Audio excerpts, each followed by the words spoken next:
عصبیت پر بلائے وہ ہم میں سے نہیں ہے. مات العصبیت فلیس منی، جو عصبیت کا ذہن لے کر مر جائے وہ ہم میں سے نہیں ہے. یہ عصبیت ہی تو ہو رہی ہے، کام غلط ہوا ہے، پھر اس کی آپ اس کی وضاحت دے رہے ہیں. ٹھیک کہیے کہ جناب جنہوں نے آپ کا رتبہ بڑھ جاتا اس وقت یار قوم آپ کو سر پر بٹھاتی. اگر آپ یہ کہتے ہیں کہ حرم خدا میں جو ہوا غلط ہوا، میں تمام مسلمانوں کی طرف سے جناب جو ہے کہ وہ کیونکہ میں بھی مسلمان ہوں اور میں اس پر معذرت کرتا ہوں، یہ نہیں ہونا چاہیے. ایسا کوئی سلسلہ کہ جس سے اللہ کا دین اور یہ مقدس مقامات متاثر ہو جائیں تو کون سی ریاست مدینہ اور کیا ہوگا. اس سے آپ کا قد اڑ جاتا. لیکن ہر وہ چیز آپ نے ضائع کی اپنے تکبر کی وجہ سے، اپنے انانیت کی وجہ سے. فواد چودھری جیسے دجال جو اسلام اور ختم نبوت کے دشمن ہیں، ان کی وجہ سے اور انہی کی وجہ سے خدا نے تمہاری ناک کو خاک آلود کیا ہے، اور اس ایشو پر تم اور ذلیل ہو جاؤ گے. اس لیے کہ تمہیں چاہیے تھا کہ تم حق اور اعلیٰ منصب کے مقام کے حوالے سے آگے بڑھتے. جو رسول اللہ کی تعلیم سیرت کو آپ بیان کرتے ہیں، جو تسبیح آپ ہاتھ میں رہتے ہیں، اس کا تقاضا آپ کو میرے دوست کرنا چاہیے تھا. اور آپ بڑے بن کر اور اللہ کے رسول کی بارگاہ میں چھوٹے بن کر یہ کہتے کہ کس نے کیا نہیں کیا، میرا نام یوز کیا، غلط کیا، اور یہ غلط تھا، اس کا تقدس بحال تھا. میں کہتا ہوں کہ آپ کے بڑے بڑے یہ جلسے جو آپ کر رہے ہیں رمضان میں، جس میں عورت مردوں کا اختلاط، گانا بجانا، سارا تقدس آپ نے اسلام کا گرا دیا ہے. میں نے کہا اس کے بعد بھی آپ کو قوم نہیں ملتی. یہ سچی بات اس دہش پر آپ اور آپ کے لوگ کر دیتے نا، تو میں کہتا ہوں آپ کا عروج سریا پر پہنچ جاتے آپ کہ یہ بندہ ہے کہ جسے دین کی بھی حیا ہے.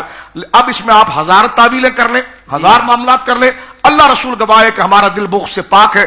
حرم مصطفیٰ کریم صلی اللہ علیہ وسلم کی اگر حفاظت نہیں ہو تو کیا آپ یزید کا وہ دور دورانا چاہتے ہیں کہ جس میں گھوڑے اس ملعون اور خبیث نے مسجد نبوی تک پہنچائے، قوم کو اتنا جری کرنا چاہتے ہیں؟ کیا آپ وہ دور لانا چاہتے ہیں کہ لونڈے کھڑے ہو کر عثمان غنی کو گریبان سے پکڑے؟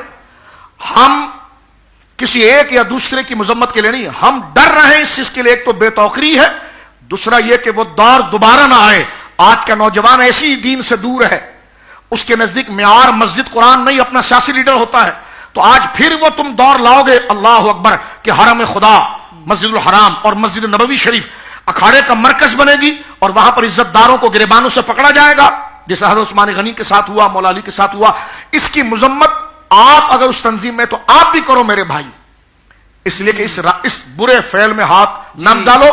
اگر آپ اپنے کشادگی اور ترقی چاہتے ہو تو حق کا ساتھ دو، عزت کا ساتھ دو، تعظیم کا ساتھ دو، اور جو حقوق ہے اس کا ساتھ دو. اللہ رب العالمین جل والا ایسے اسباب خود اپنے بندوں کے بنا دیتا ہے کہ جو حق اور حق والوں کی قدر کرتے ہیں ان کے لیے زمین خود ہی مسخر ہو جاتی. تو اس کی جتنی مذمت کی جائے کم ہے. اور یہ مذمت ہم اس لیے کر رہے ہیں کہ ہمارے نوجوان دیکھیں کہ اس کو ہر عالم ہر پڑھے لکھے نے مذمت کی ہے، تاکہ یہ جو فکر ہے، یہ گندی فکر ذہنوں میں بڑھنا شروع نہ ہو جائے، آگے نہ جائے، اور وہ یزیدیت کا دور اور بنو امیہ کا بھیانک دور دوبارہ لوٹ کرنا ہے جس کو مسلمانوں نے ایک برا خواب سمجھ کر بھلا دیا ہے. اس کے آثار پھر تازہ ہو رہے ہیں اس واقعے سے. اللہ رب العالمین ہمارے نوجوانوں کو اور ہمیں سمجھ دے، اور مقدس مقامات کے ہمارے پاس آکسیجن کے لیے، ایمان کے لیے یہی قرآن ہے، یہی مرکز ہے.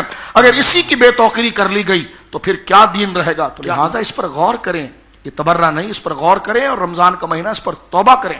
اور ان کو لیڈر کو چاہیے کہ وہ آپ کی طرف منسوب ہو رہا ہے تو بیزاری کا اعلان کریں کہ بھائی اس سے ہمارا کوئی تعلق نہیں ہے، اور یہ جو ہوا غلط ہوا. لیکن خاموشی رہ کر اس غلطی کو رکھو گے تو ہم نے بھی اس کراچی میں دیکھا اور دنیا میں دیکھا، جو حضور کے منصب کے لیے اڑتا ہے نا تو وہ اونچا بھی ہوتا ہے تو وہ زمین پر آتا ہے. اس لیے کہ واللہ یعصمک من الناس، اللہ رب العالمین اپنے محبوب کی عزت کی خود حفاظت فرماتا ہے.